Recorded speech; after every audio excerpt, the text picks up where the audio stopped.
Hey everybody, welcome to the Cliff Yates Show. We are live. Let me get my headphones on.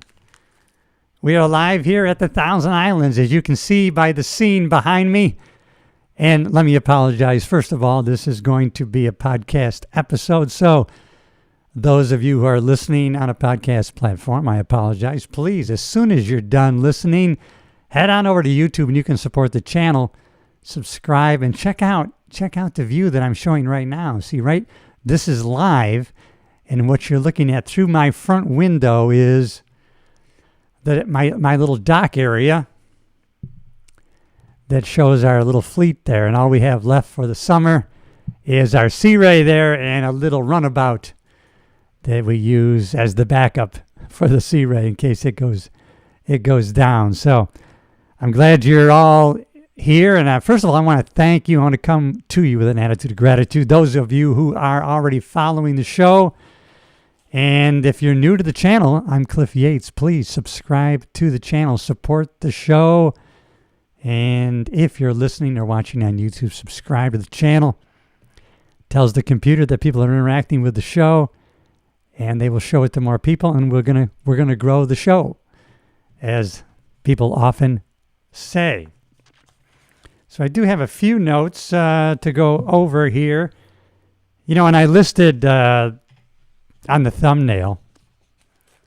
Well, first of all, let me go back to the scene that you're seeing. And as I said before, if you're listening, go to YouTube and support the show. Subscribe, but also check out the view there. That's the beautiful St. Lawrence River, and we are in Chippewa Bay, upstate New York, which is really a very conservative part of New York State.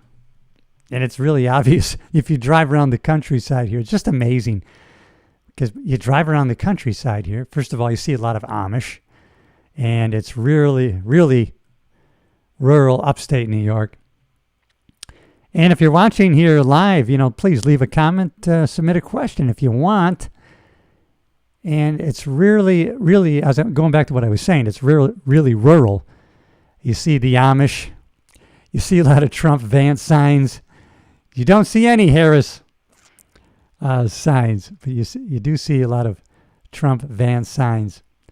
Now, in contrast, as you see, I'm amongst a bunch of islands here. In this whole area here that you're looking at, that St. Lawrence River, we're part of the Thousand Island region. And it's about a 20, 25 mile stretch of the St. Lawrence River that's called the Thousand Island region. And that's actually where Thousand Island dressing came from, the name.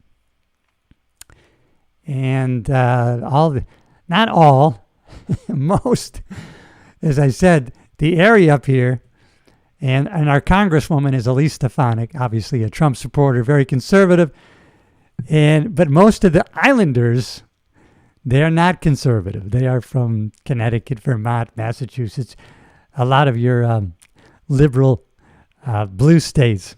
And it's obvious when I get together with these people and they kind of, we don't really discuss politics too much, but it does come out from time to time when some people will bring some things up and it's obvious what their views are. But I listed, the thumbnail of this episode was courageous, conservative, Christian, constitutional citizens. And, you know, when I was studying philosophy, the Stoics, and specifically the Stoics, and their philosophy going back a couple thousand years, really before Christ was born, and the Stoics, Marcus Aurelius, they really believed in a moral standard. And Stoicism believed in always doing what is right in every situation that you're confronted with. There's a right decision to do. And they kind of believed in, this was their pillars, was courage, justice, temperance, and wisdom. Courage, right? Justice, to do the right thing. The courage to do the right thing in every situation, do the right thing. Temperance, right? A measured response to everything. Right? If you're going to kill a wasp, you probably shouldn't use a shotgun. I mean, although I would think about it. So courage, justice, temperance, right? A measured response in everything we do. And we have total control over that response. And they believed in a complete control of your response, not what happens to us. They believed in amor fati, love fate. Whatever happens to you, love it. It's already happened. You can only control from this point forward how you react to that. And then wisdom. So courage, justice, temperance, and wisdom were what the Stoics really believed in their philosophy. And a lot of philosophers held to these tenets. And along comes Thomas Aquinas, St. Thomas Aquinas, famous Catholic saint. And he believed in all those things too, right? Courage, justice, temperance, wisdom. But he believed in adding faith, love, and hope. So he believed in the 7 things: courage, justice, temperance, wisdom, faith, love, and hope. And really, Christianity took on those 4 and really added faith, love, and hope. And we're going to talk about courage a little bit right now. I'm going to, first of all, she's probably not going to watch this. My wife is already too busy doing other things. However, I want to give courage to my wife. And if you haven't seen the previous episode of the podcast on the video and or on a podcast platform, check it out. With my wife courageously opens up about her struggle and battle with depression and what she's done to combat it. And right now she's doing fantastic, but she has struggled up and down, and she's willing to come forward right now to share her struggles and battle with other people in an effort to really help other people. But she's always had a principle and a value to do, is help other people.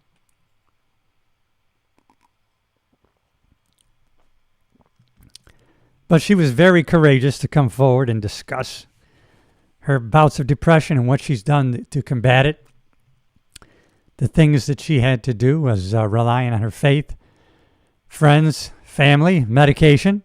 And also, she was open to trying anything to try to battle her depression. I mean, she was willing to try exercising more, getting plenty of sunlight, changing up her nutrition, whatever she could do to arm herself in that battle. She did, and she's done great things in overcoming her depression. Right now, she's in a great place. And like she says, every day you don't know, but every day so far, she's building momentum and keeping going every day by day. In every way, she's doing better and better. And so my hat's off to her and her courageous battle. And like I said, if you haven't seen that episode, really go check it out and support her and the show, and leave a comment if any of that resonates with you. Courage. I see a lot of courage, especially nowadays. I see a lot of courage. It's exciting. I see a lot of people being courageous, American citizens, standing up for what is right. It seems to be the mantra nowadays that we need to stand up. Based on what's been going on all around us, we have to stand up for what's right. We have to say, hey, no, we don't believe in those things. That's not right. Maybe we employ a little temperance, a little measured response. We rebuke negativity and anything that we might consider. Well, let's face it. I believe it's a spiritual battle, and it says right in the Bible, right? We're not battling flesh and blood. We're battling principalities and negative spirits that I think are pretty obvious nowadays when you try to ask, where is this coming from? Especially if you're old enough to know how much has changed, and the America that we grew up with is not what we have today, but it's still a great country. It's an amazing country. It is still amazing. And I'm excited. There's a lot going on. There's never been a better time to be a citizen. There's never been a better time to be an American or want to be an American. And let's talk about citizenship, what that means. Alba's family, my wife Alba, her family came to America because they wanted to be Americans. A lot of immigrants. Maybe even today, a lot today, but definitely in the past, we had a great deal of immigration, legal immigration. People went through the steps they had to go through to become citizens because they wanted to be American. They had an ideal of what American means to them. They knew it was an ideology, that it was a belief. It wasn't a race or a culture. It wasn't. It was something that you could become, even though you weren't born here. You could come here to the United States and you could become American. I can't go to Japan and become Japanese. I can't go to China and become Chinese, but you can come to the United States and become American. So my wife's family from Cuba, Alba, born in Cuba, her father gave up everything to come here because he wanted to be American. And you hear that from a lot of people on social media, on independent news sources now. People are coming forward and they're fighting for American principles because their forefathers and mothers came to this country to become American because of what America meant to them. And now, obviously, with the open borders that we have people coming here, and like we always have had, who are coming here now, and maybe for great reasons. Maybe they're coming here for legitimate, great reasons. They're escaping tyranny. Maybe their country is collapsed. Their country has been decimated, destroyed. Their culture has been destroyed. They're coming here for that reason, and for them, that's an important reason. For us Americans, that is not a good reason for us to have open borders without checks and balances, because they're not coming here to be Americans. They're coming here to escape. A lot of them are coming to escape financial oppression, which is not, that doesn't qualify you for asylum to the country. So we need people to be coming here. They want to be Americans, but in a way that we have decided it is to be done. And so that's what citizenship is all about. And it seems like there's a faction of the country or whatever power, world power, is trying to dilute what citizenship means. That's why I think a lot of people want to put greater value on citizenship. They want you to have to prove that you're a citizen to vote. So they're putting great value on citizenship, as a lot of us do. So that is, just someone else said, probably in the last 2 weeks, maybe because I'm sensitive to it, I'm hearing people just speak out and say, my parents came to this great country because they wanted to be Americans, and we did it the right way. We did it legally. We went through the process. My wife's parents did it the legal way, the right way, and they did what they had to become citizens. All right, we're going to switch views here. We're in inside the cottage now, but yeah, so the courage my wife has, the courage my wife's family had, and just so many families going back generation after generation, the courage that they had to leave their home countries, like my wife's parents, who gave up everything. My father-in-law had to sign over everything, all property to the state, to Cuba, to the communist government, give up everything. They allowed him at the time, you can leave the country, but just sign everything over to us.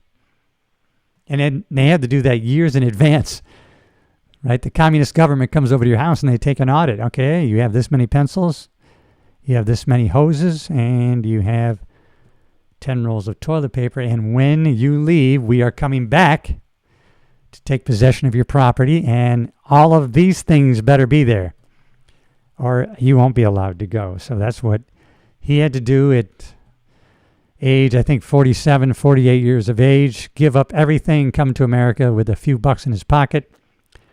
Some relatives that were already here in the United States sponsoring them, and he was able to come here and start a new life that he wanted to start, not just for himself, but for his 3 daughters and his wife. And so they came to America, and they were in Miami for I think just a few days before they went to California, because that's where my father-in-law's brother was, and they had decided to live, thank God, because then I got to meet my beautiful wife, who kind of turned me on to being more patriotic 15, 20 years ago, when she was saying, you didn't vote?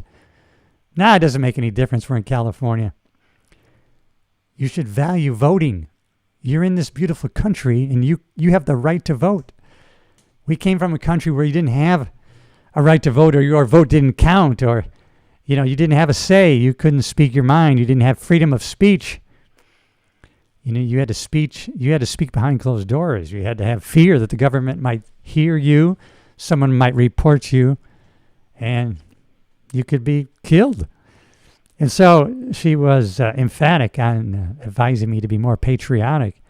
And that really hit home to me, specifically seeing my father-in-law wear the American flag every day, to see Ronald Reagan on the television, start crying just because of his patriotism, because he loved this country so much, wanted to come here to be American. He did become American. Both of my wife's parents, their whole family, my wife, her two sisters, became citizens of the United States of America. Proudly so, passport-carrying citizens, and today, proudly, American. And obviously, they're before legal immigration. But these are things that are in jeopardy right now. There's a dilution? There's an effort to dilute what it means to be a citizen. Ownership, private property, things that we hold true as conservative values. And that was part of my thumbnail, right? Courageous, conservatives, Christian citizens. We want people to come here legally that want to be American. And today we know, always there's going to be a criminal element trying to get into the United States, bring dope, drugs into the United States, come into the United States to commit crimes. But now, without checks and balances, and these immigrants being shipped to all points in the United States, we have a large group we can only imagine who are coming here for the wrong reasons, not to be American. And we're seeing in Europe what it means to force two cultures together that do not want to be together. So if you've got an extreme Islamic extremist groups that are coming in to the United States, you have maybe mentally ill criminals coming into the United States. They don't want to be American, forced together with our culture, patriotic American citizens. There's going to be trouble, and there is, and down the road. But there's never been a better time. As my buddy, someone I follow, PBD, Patrick Bet David. Check out his YouTube channel. He's an American citizen, and he has a great podcast. And every day they're there talking about American culture, the topics, business. And as he has a lot of merchandise, the future looks bright. And the future is bright. Why? Because now we are at a time when you can stand up for what's right, and we can get our word out there. We can stand on our soapbox here, and there are no gatekeepers to stop us from speaking freely to a certain extent. We've seen a lot of cancellation. We've seen people talk about topics. We've seen people talk about the V, the mandatory V. And we've seen those channels get shadow banned. They don't show it to other channels, or they get canceled altogether. But it spawned other platforms, Truth Social, Rumble, and other platforms dedicated to free speech, willing to stand up and fight for free speech. And this broadcast so far still going out to YouTube. We're going to fight to be able to speak freely. That means all speech, even those that hate me, don't want to see me say what I say. Maybe they know I was a cop for 35 years. They don't want to hear what I have to say. They're anti-police. Maybe they're anti-conservatism, anti-Christian. Maybe they're just trollers who want to hate. They should be able to make comments, say what they want to say. Now, inciting is different. Inciting violence, inciting hate, inciting or making terrorist threats against somebody, that's different. That's a crime there is a line where free speech becomes an action. It becomes a criminal action, and it becomes a crime. Speech in itself, we need to protect that. I mean, you hear Kamala Harris just said something the other day. I don't even know if they know what they're saying. Some of these liberals, I don't think they know what they're saying. She was talking about Elon Musk and that he's on that platform and he's talking to thousands and thousands of people every day without any safeguards, without any control over him. Well, that's free speech. If he's not saying anything that is insightful,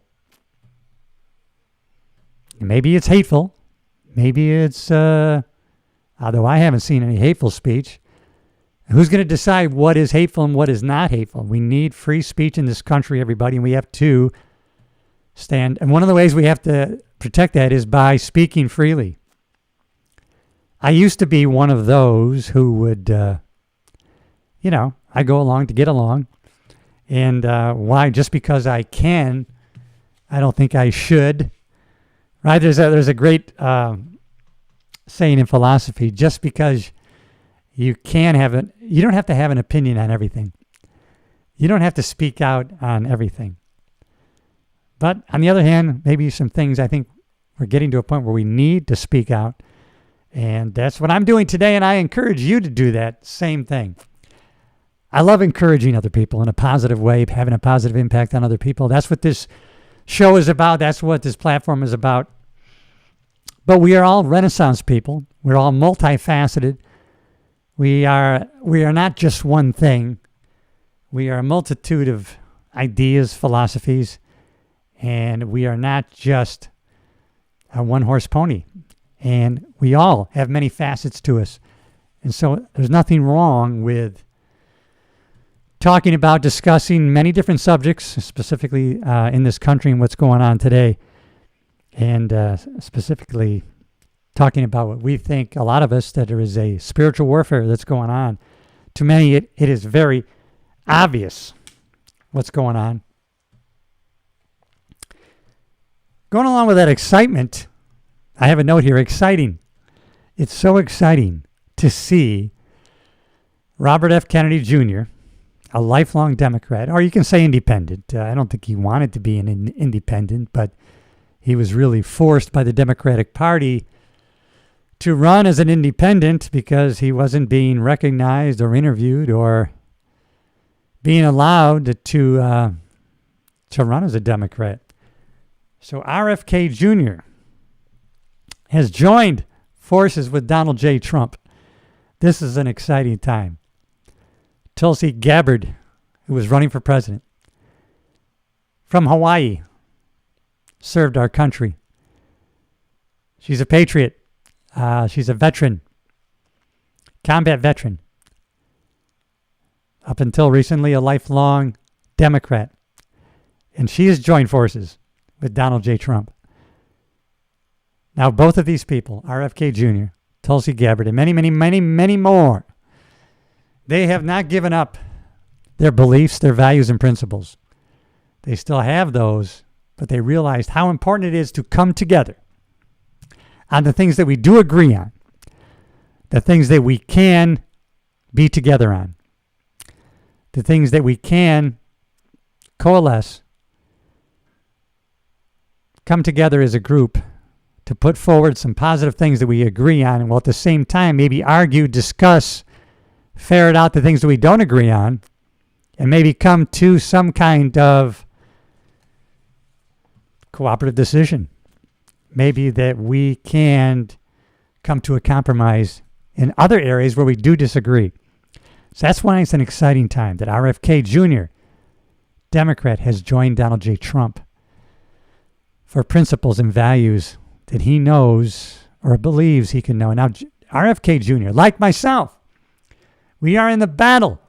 I'm joining him, and he says that Trump is going to join the battle to make food safe again.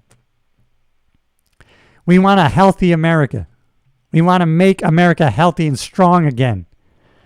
A weak and sick citizenship is going to result in a weak American culture and country. We can't have a weak and sick citizenship. We cannot have our food poisoning us. We can't have politicians who are bought off by big pharma, bought off by the food industry in an effort to get us to be sick and injured so that we are taking more drugs, seeing more doctors for more pills and procedures. We need to be a healthy, strong American. Look at RFK Jr. He's in his 70s. I know he's north of 70. He's built like a brick shit house, this guy. He's powerful. He believes in physical fitness. You know, and those of us old enough to remember John F. Kennedy, the President of the United States, who started the President's Commission on Physical Fitness. And I believe it was called the Physical Fitness Challenge, I believe. Boy, he had a famous speech where he said, the one thing we don't want to have happen in this country is we don't want our children growing up to be fat and lazy, out of shape, sick, pudgy American citizens. And we have a high percentage of our citizens right now who are that. What do they say? 60 to 70% of America is either overweight and or obese. We have a high percentage of people, youth today, they don't even qualify to serve in the armed forces, health-wise. Probably mental and physical, if you want to be honest about the whole thing.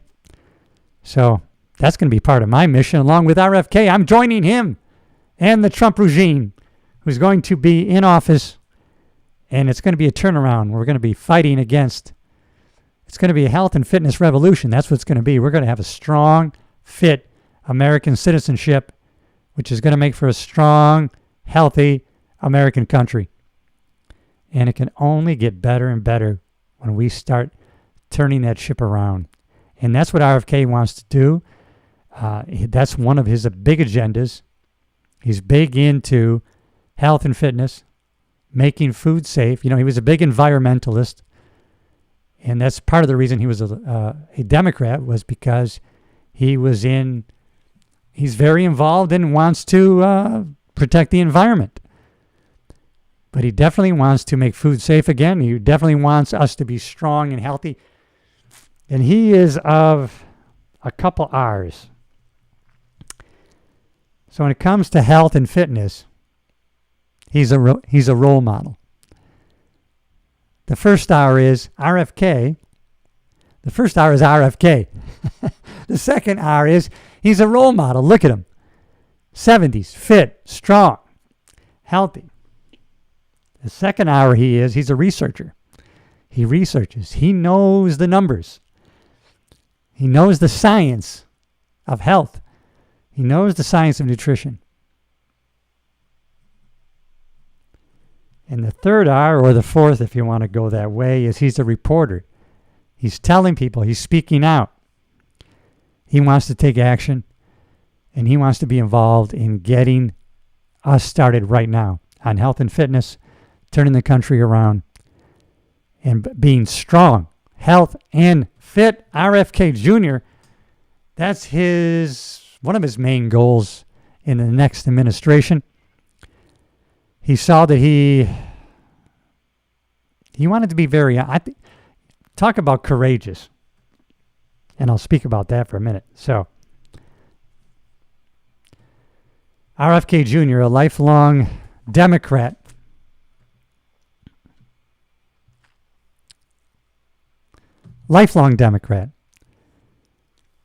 sees that he's probably not going to be elected. He sees the way it's going. It looks to him as if Donald J. Trump is going to be elected president. And so he reached out to the Trump campaign. They reached back to him. He said why he would want to be a part of that movement if the Trump campaign wanted to go in that direction. And they said they did. They wanted to. He publicly came out and said, I also reached out to the Harris campaign.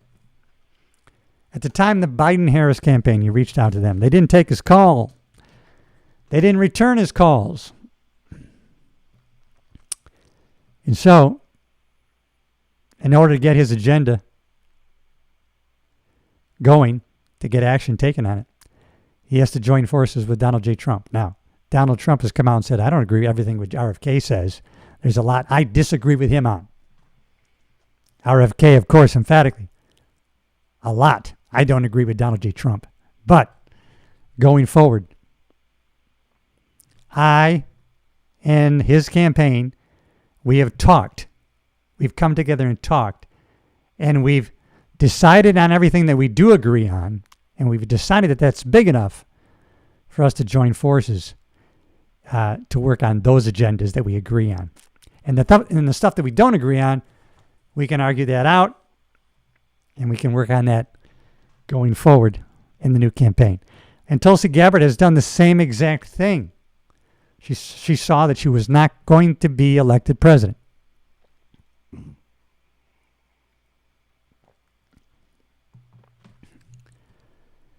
But as a patriot, as someone who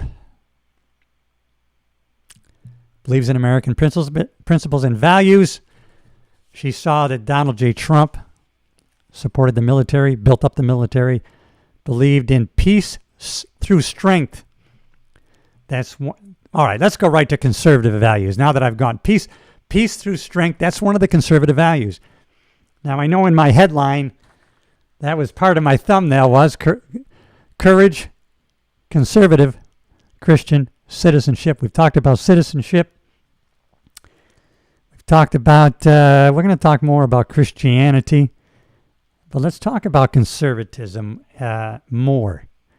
Let's talk about what conservative values are. And what I'm going to go to here is, this was a article in the Federalist by Mike Johnson. That's not the one, so we're going to switch over.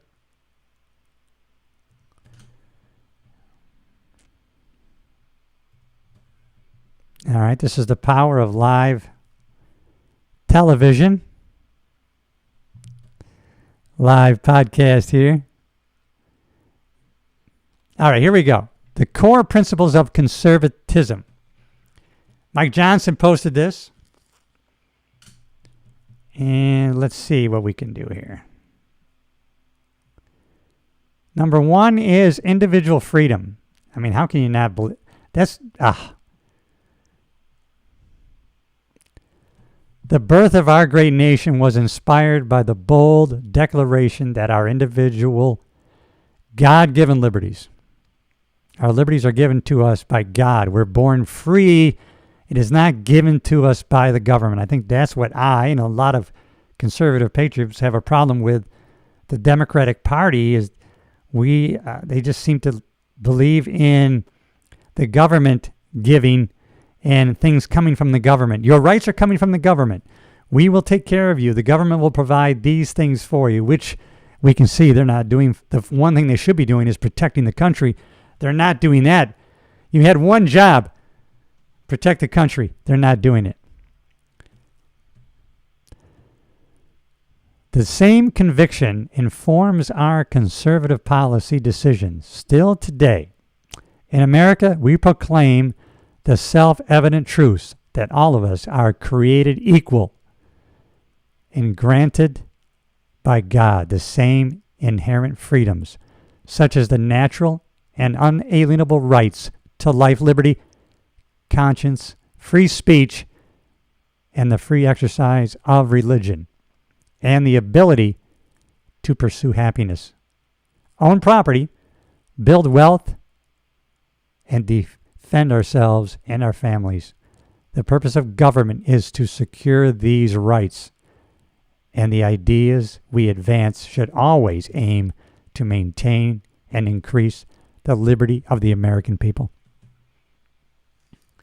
That goes along with Christianity. I think everybody in the government should be Christian. The thing about Christians is that the Christian government won't require citizens to all be Christian. But as Christian politicians, we know there's a core moral framework to do what's right, to be honest, to govern with truth, and to empower citizens and belief in a limited government, not to expand government. See, I hit Christianity there too. Individual freedom. That's one of the core values, core principles of conservatism. That's why I'm a conservative. I didn't even know that until I started studying this.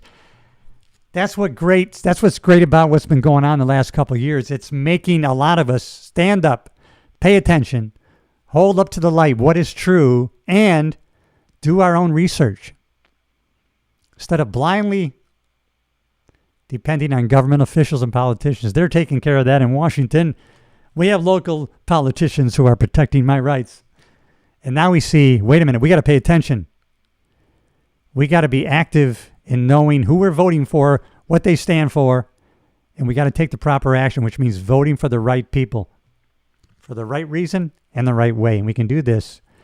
And boy, I have to go with conservative values, limited government. We want limited government. We need to have that championed. The government must be reduced. We need to reduce the government. Conservative values believe in reducing government. We believe, as our founders did, that legitimate government operates only by the consent of the governed and is more efficient and less corrupt when it is limited in its size and scope. When applied as written, our incomparable Constitution provides important safeguards against government encroachment.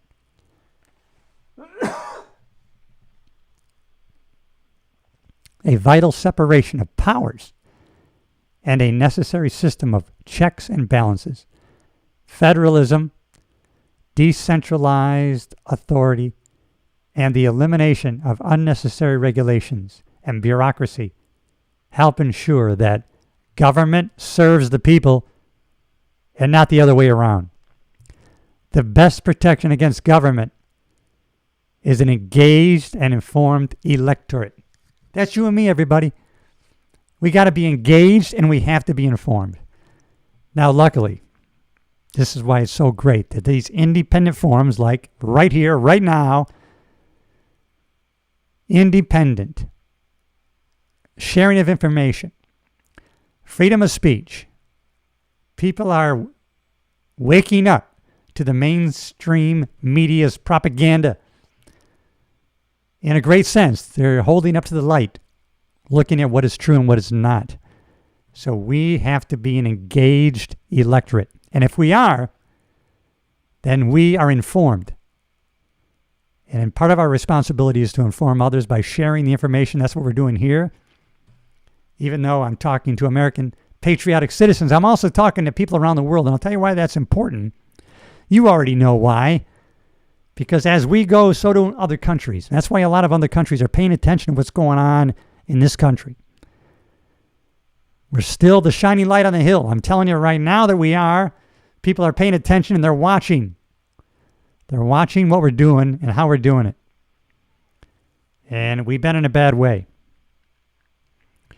And the propaganda from the mainstream media has a big schism in the American people with race, identity politics, hatred.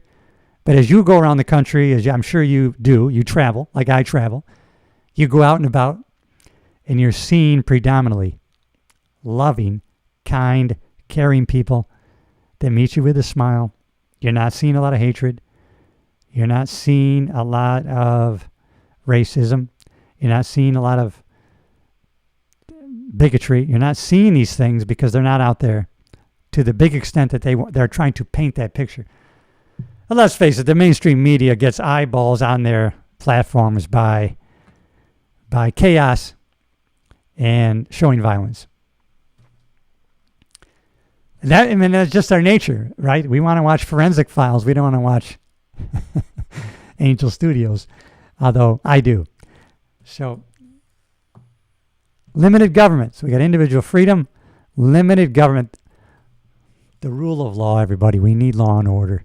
Law and order is freedom. It's not what the left will tell you that law and order is a police state and the police are out there to take away your rights and your freedoms. The police are there as representatives of us, the people. The people are the police are the people. We've lost that trust. The police are not as effective anymore. They're being politicized and they're being used as pawns. But we can get that back. We can get back to a better place.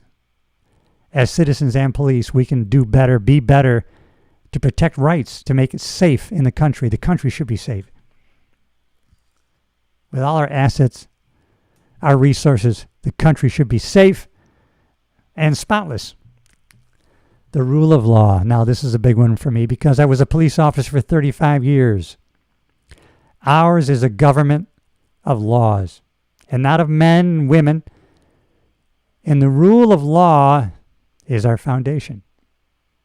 To maintain ordered liberty and a civilized society, public and private, virtue should be encouraged, and justice must be administered equally and impartially to all.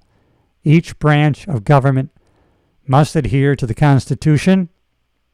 There's us, constitutional citizens. And the judicial branch must not be allowed to assume or exercise legislative or executive powers. The transparency and accountability are keys to good government, and Congress must faithfully perform its constitutional responsibility of oversight. And we're going to make sure that happens, aren't we? We're going to be engaged. We're going to be informed so that we can take our power, vote, get our representatives in office that are going to do the right things, take the right actions to protect us, and do what we expect them to do because they are our representatives. We are governing. We can't all be in Washington doing these things, so we send people that represent us, our values and principles. Now, if you're like me, I'm for these conservative values and principles because I think that's going to save the country. This great country, the people want to be here because they want to be Americans. And the people that aren't supposed to be here are going to have to go. You can come back in legally. But other than that, you're gone. If I have to, I'll join back up. At 67, I will join back up in law enforcement, and I will be part of the solution. Peace through strength. The first obligation. We're live, everybody. So that's a mistake that will not be being taken out. The first obligation of the federal government is to provide for the common defense of the United States by securing our borders and protecting our homeland and our strategic interest abroad. Are they doing that? No, they're not doing that. We shouldn't have people that have come into the country illegally that we've stopped. We've caught them. You're caught. You're wanted for murder in 14 countries. Well, you're seeking asylum? Okay, well, here's a court date, and we're going to let you go. And then those people that we caught coming in here illegally that are murderous, now we've let them go. And now they've gone on to murder American citizens. Everybody along the way that played a part in releasing that person should be charged with murder.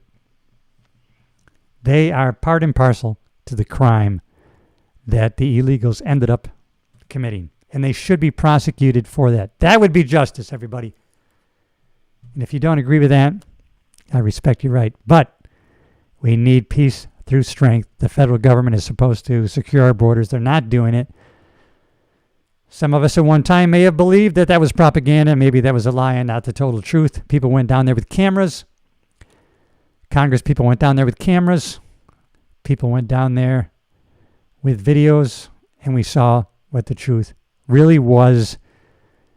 Congress people, Governor Abbott, DeSantis, they shipped those people to other states. People that said, we are sanctuary cities. You can come to our city, and we promise we will not look into your citizenship, and we will provide you money and or services. Of course, it was pretty safe to say that from New York when you're nowhere near the border until people start shipping the immigrants, illegal immigrants, to your city, your wonderful sanctuary city, and then all of a sudden it wasn't so good, was it? Peace through strength, America. We need it, and we can play a part of it. We are the electorate. We are the electorate, and we are going to be engaged, and we're going to be informed. We must remain the strongest military power on earth, fully prepared and capable of defeating any adversaries, tyrants, or terrorists under any circumstances at any time.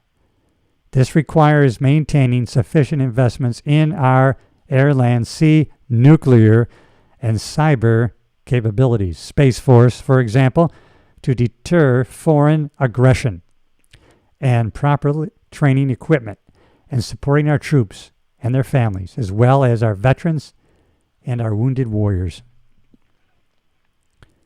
Oh man, those are conservative values. As much as the left, for some reason, wants to, they want to paint conservatives as fascist, crazy people. I don't get it. I go out into the world loving everybody. I try to bring joy. But these liberal beliefs and the left, which has caused many who were Democrat to leave the party. As RFK says, and Tulsi Gabbard often says, we didn't leave the Democratic Party. They left us. They left us to the loony bin. At one time, these conservative values actually were Democratic values. What happened? Why is up, down, and down, up? It says it in the Bible. Up is going to be up, down is going to be down. 2 plus 2 is not going to equal 4. And that's where we are today. And that's why God says this was supposed to happen. Fiscal responsibility. Boy, do we need that, right? Because government has refused to live within its means, America is facing an unprecedented debt and spending crisis. Federal debt now exceeds $33.5 trillion, and our nation's economic growth, stability, and the security of future generations. Congress has a moral and constitutional duty to resolve the crisis, bring spending under control, balance the federal budget, reform and modernize entitlement programs. Oh my God, eliminate fraud. We got to get rid of fraud and waste and abuse. We need to pursue continued pro-growth tax reforms and permanent tax reductions and restore regular order and accountability in the budget and appropriation process. Pretty easy, everybody. I mean, Alba and I, we went to the we went to the Dave Ramsey program. What's it called? Financial Peace University, FPU. How could I forget that? Well, when you're live, it's off the top of my head. And I agree with 98% of it. I'll tell you, we have employed 98% of it for the past 15 years, and it's served us well. Having an emergency plan, emergency budget, an emergency reserve. It's funny when you have the emergency reserve, then stuff doesn't happen. But when you don't have it, a tire blows, air conditioner blows, something all of a sudden unexpected. Have that emergency fund. That's what it's called, emergency fund. You got to have an emergency fund. Start as small as you can, $500. Eventually get that to a couple thousand, $5,000. Emergency fund, it's always there in case the emergency happens. Not going to throw you too far off. Pay cash. We pay cash for everything. But of course, the government, they want you to not use cash. We're going to a cashless so they can track you. Right? We used to give tips in cash. So frontline service workers could take their tips. They could actually take 100% of them. Probably not report them as they should. Now all the tips are electronic. And if they don't take them out, I think even the places people work at, they take the tip tax money out. All we have to do to fix that is eliminate tax on tips. President Trump has vowed to do that. He vowed months ago to do that, back in June.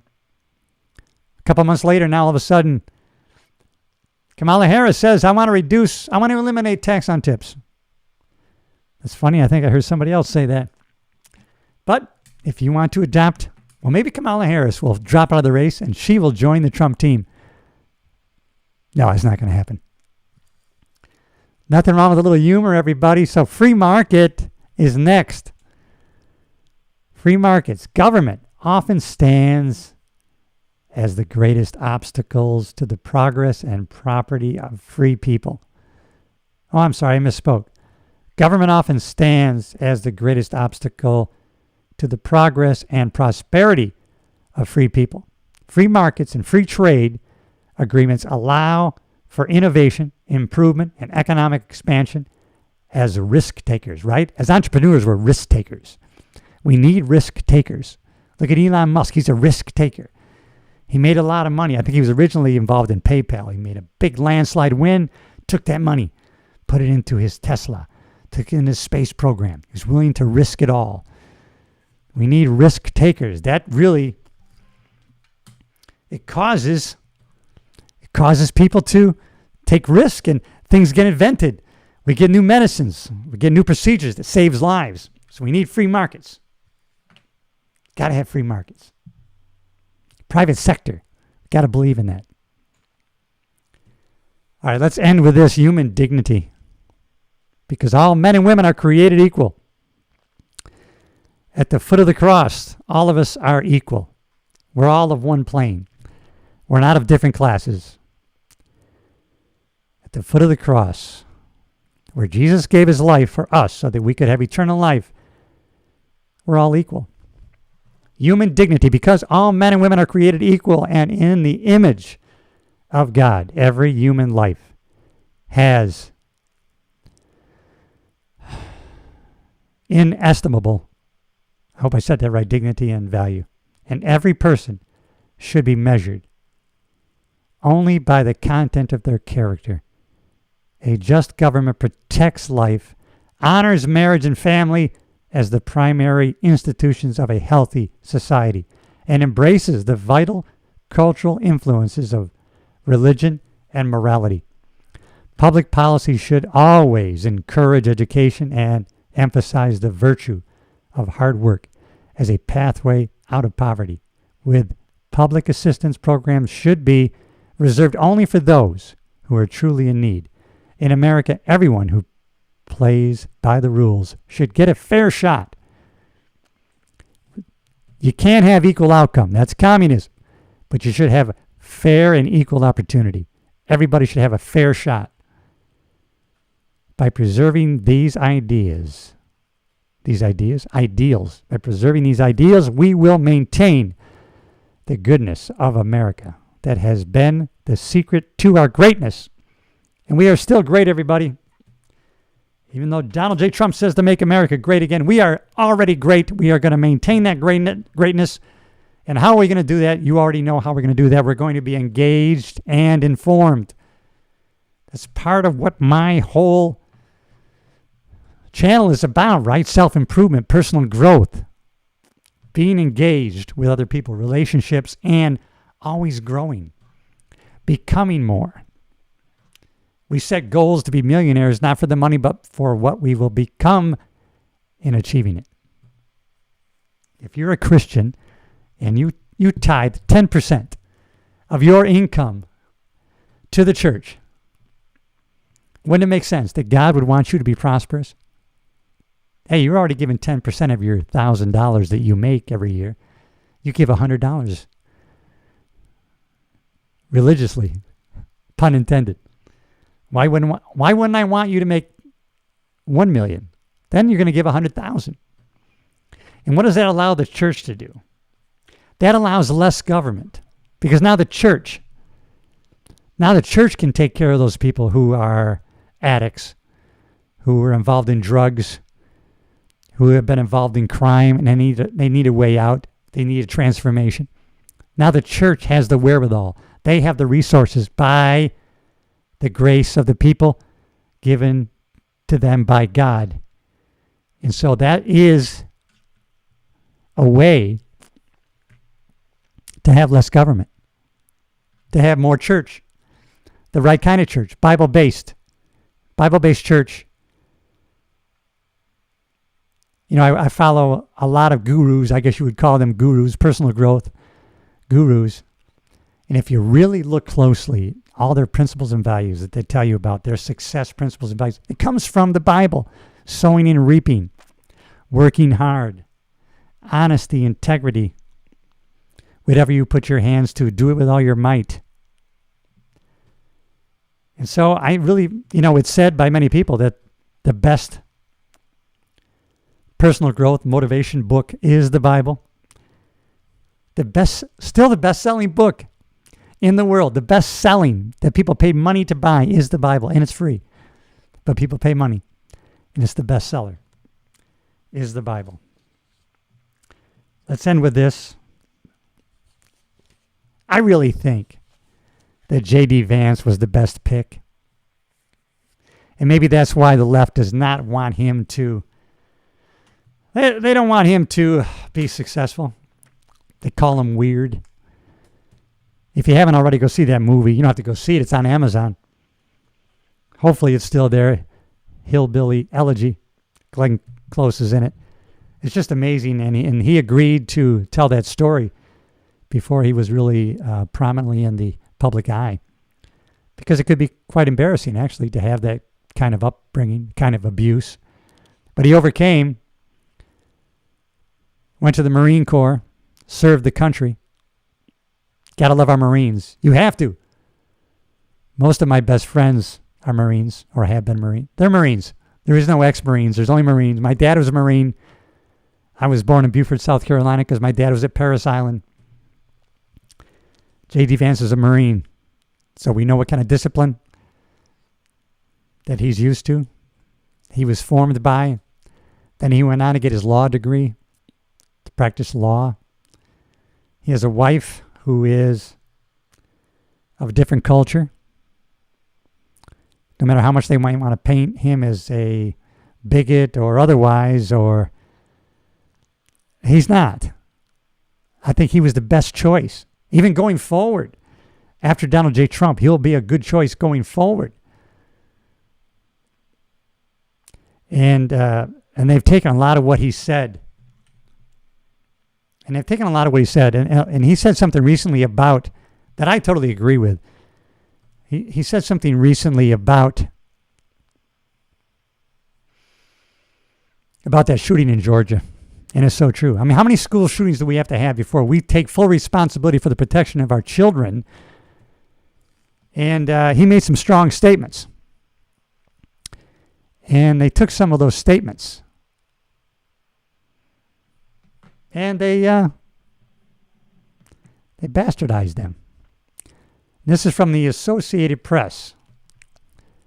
This was in the Federalist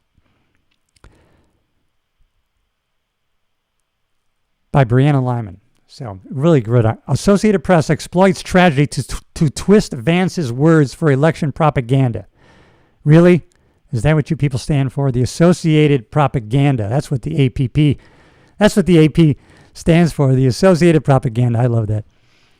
Okay, the Associated Press deliberately misquoted Vice Presidential hopeful J.D. Vance on Thursday before deleting the original post and publishing a weak, semi-updated version following a lot of backlash. But you know, the bell's already been rung. The left does that because they control the media in a great sense, except for now we have our independent voices. But they love putting out that wrong information because by the time they correct it or put out the right information, it's already downstream. By then, however, the AP's exploitation of a devastating tragedy had successfully created fodder for Vice President Kamala Harris's operations. Speaking in Arizona on Thursday, Vance derided the deadly school shooting in Georgia that took place on Wednesday. If these psychos are going to go after our kids, we've got to be prepared for it, Vance said. We don't have to like the reality that we live in, but it is the reality we live in. We've got to deal with it. I don't like that this is a fact of life, Vance continued. But if you are a psycho and you want to make headlines, you realize that our schools are soft targets. And we have got to bolster security. So if a psycho wants to walk through the front door and kill a bunch of children, they can't do it. But the AP used a snippet of Vance's quote to distort what he actually said and misled the public. Here's the quote. J.D. Vance says school shootings are a fact of life. Calls for better security. The original post on X said with a link to Jonathan J. Cooper's abysmal reporting. Of course, that wasn't what Vance actually said. It was just what the media wished he had said, so they printed it anyway. The post was later deleted and replaced with an updated caption and headline. The new one, right? J.D. Vance says he laments that school shootings are a fact of life and says the U.S. needs to harden security to prevent more carnage like the shooting this week that left 4 dead in Georgia. The new post read. The AP said the new post replaces an earlier post that was deleted to add context to the partial quote from Vance. Well, how about adding context to the lie that we put out? On purpose, knowing that a great deal of Americans are just dealing with snippets. They're dealing with snippets when they're educating themselves on what's going on with the election, the campaigns, and the people that are running for office. They're dealing with sound bites and snippets, and they take those. Oh, I heard what Vance said. Did you hear what Vance said? School shootings are a fact of life. We just have to deal with it. It's not what he said. But by the time they correct it, that lie's gone around the world twice. But it's on purpose. It's strategic. Well, we've got to be strategic too. Don't blame. Become more strategic. We are today. We are right here, right now. Thank you for supporting the channel, supporting the right thing, standing up for what's right. You can put away politics. You can put away left. You can put away right. Be godly ordained to do the right thing in the right way in every situation, and you can't go wrong. Servant leadership, everybody. That's what it's all about. That's why I'm here. Thank you for joining me live. We are going to be posting this on the podcast platforms, and so if you're listening, I apologize because you won't be able to see this beautiful view right here. This is live, everybody. This is the St. Lawrence River. I'm still here on our private island. If you want to see in the world where I actually am, you can go to Google Earth and put in Elm Tree Island, Hammond, New York. And you're going to see this dock if you zoom in. Google Earth, Elm Tree Island, Hammond, New York, and you're going to see exactly where I am right now, right this instant. This is the live shot, everybody. I'm Cliff Yates. This is what you can do to support the show. Like, subscribe, and share the video. And please subscribe so that you get notified when the next episode comes out. You know, everybody, I love you, and I'll see you in the next episode.